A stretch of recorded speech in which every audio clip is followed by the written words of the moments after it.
On the runway, about to take off, the largest aircraft in the United States Air Force inventory, the C-5 Galaxy, starting the takeoff roll. Full power coming up on the four General Electric turbofan engines, each developing some 34,000 pounds of thrust.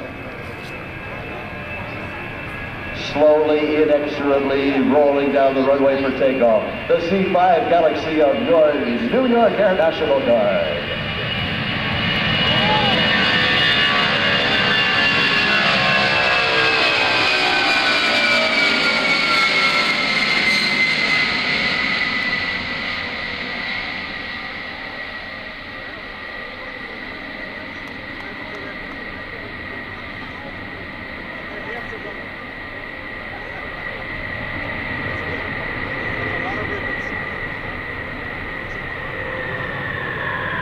Just after liftoff, as they retracted the landing gear, you may have noticed something unusual about the main landing gear trucks. They rotated 90 degrees and then were drawn inside the fuselage of the C-5. And the reason for that is they're very big trucks. And it takes up a lot less space if you rotate them 90 degrees and then retract them into the belly of the C-5. You'll get a chance to see that again, because as you see, the landing gear has once again been extended. They're going to be making a low-speed flyby at 500 feet in the full-flap landing configuration at a speed of about 115 knots. I didn't whack it on either. 15% to that to turn that into about 130 miles per hour, it takes a couple seconds converting nautical miles. So from Wallkill, New York, Tech Sergeant Peter Machulat doesn't from have Queens, round New dial York, gauges. It has lots of and what they Tech call vertical Sergeant tape Frank gauges. They look Wedding like from thermometers. Dover, Delaware. Looking at On that engine thrust and maximum stuff, it's thrust just hard to get standing used takeoff, to. they used just used to over round dial 2,000 feet of runway. Rotating at a speed of about 103 knots, about 110 miles an hour. You're right. As they come by on You can't this fly it pretty slow when low-speed it's light. flyby, Okay, when there's nothing in take it. notice to the The truth wings is, though, of the it's going a lot faster C-5. than it looks. It's just Hanging it's down large. the trailing edge of the wing, you will see large panels, and they help to change the shape of the wing and add lift at very slow speed.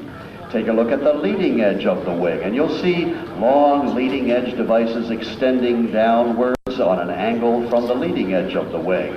They do the same function. They give the wing a more curved shape as it presents to the relative wind, because that changes the shape of the wind coming up over the top of the wing. And as it curves on up, following the shape of those leading edge flaps, and then dives back down to the wing and comes back down the trailing edge, it creates an awful lot of lift. It creates a low pressure area on the top of the wing. And that allows it to create the lift to hold this giant airplane in the sky at these very slow speeds. Of course, the slower you are going when you touch down, the less runway you need. Now, as he adds full power and climbs away, he'll retract the landing gear. So watch carefully as that landing gear will come by on the low-speed path.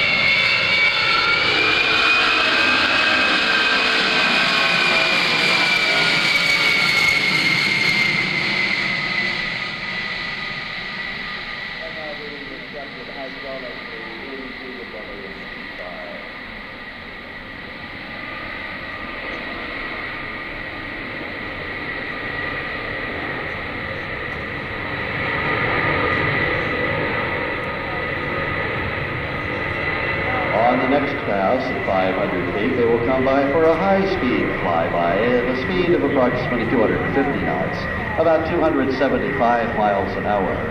It won't be the maximum speed that the aircraft is capable of, because that gets way up to about 80% of the speed of sound, to over 450 knots, or about 490 miles per hour. In this configuration, they will not have all of those wing flaps extended, because those are designed to help the wing generate lots of lift at a very slow speed. But they also create an awful lot of drag. So they retract all of those to within the wing itself, both the leading edge and the trailing edge. And it makes the wing aerodynamically a lot cleaner as it presents to the relative wind. So as the airplane is able to accelerate to higher and higher speeds, that's what generates the lift. If you move that wing along faster and faster it creates more and more lift up to a certain point.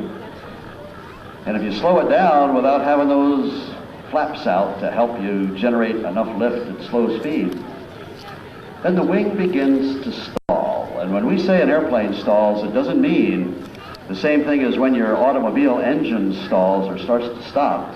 What this means is that the wing stops creating enough lift to hold the airplane in the sky because there's not enough wind coming smoothly over the top of the wing. So it begins to roll over the top of the wing and break up and get turbulent and not create enough lift.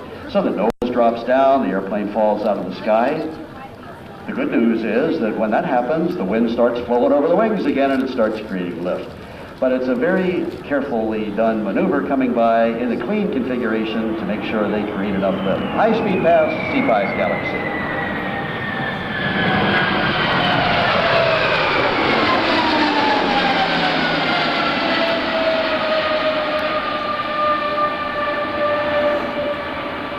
Smoothly done by Captain Willie Biggin from Marlborough, New York, the co-pilot making that pass. And also pulling up for a landing this time. They will move into a kind of a racetrack pattern that they are following. Right now they're 90 degrees to the runway, and that's called the crosswind part of the landing pattern because the idea is to land into the wind.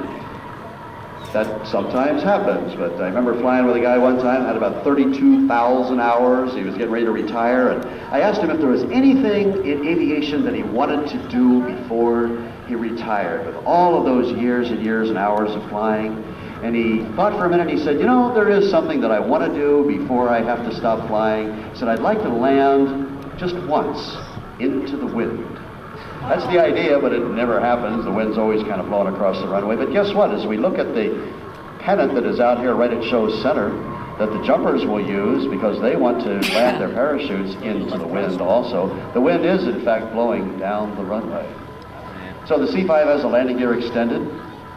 They'll extend all those wing flaps again, and at a speed of about 130 miles an hour, they will touch down in the landing configuration right at show center, using only a little over 2,000 feet of this big, long runway in order to bring the C-5 to a halt. Of course, there's nothing in it. Brakes on most of its 28 Not wheels. much gas, nothing on board.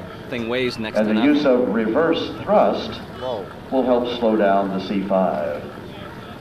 By reverse thrust, what we're talking about is they will change the configuration of the engine cowling so that instead of all the thrust going out the back of the engine, which helps to propel it through the sky, they'll deflect some of that thrust forward, and that will help to slow down the C-5 and help the brakes. Also, if you take a look at the top of the wing, you're going to see some panels that will be raised. Let's watch, and then I'll tell you about those after they complete the landing.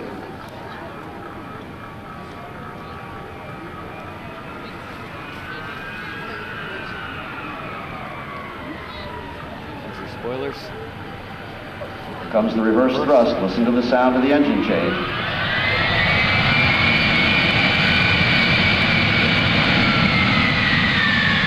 And you see those big panels that popped up on the top of the wing? Those are speed brakes in the sky and spoilers on the ground. And they help to dump all the lift that the wing could make by disturbing that flow across the top of the wing. So with the wings not supporting the weight of the aircraft, all the weight of the airplane is on the wheels, and so it helps to keep the friction going between the tires and the runway. It helps them to use the brakes to stop the airplane. Now take a look at this giant airplane making a 180-degree turn just within the confines of the runway. And look carefully at the main landing gear.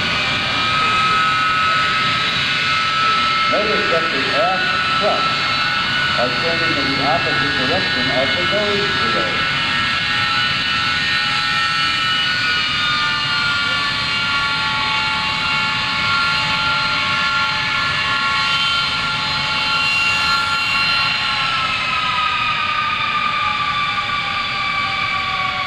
Now all the main trucks have all straightened out as he straightens out the nose wheel. By turning the aft trucks in the direction opposite the turning of the nose wheel, it reduces the turning radius considerably of the C-5. There go the spoilers back down into the wing. And you see a demonstration of the maneuverability of this giant aircraft, the biggest aircraft in the Air Force inventory, the C-5 Galaxy, flown by your friends and neighbors in the New York Air National Guard. Thank you.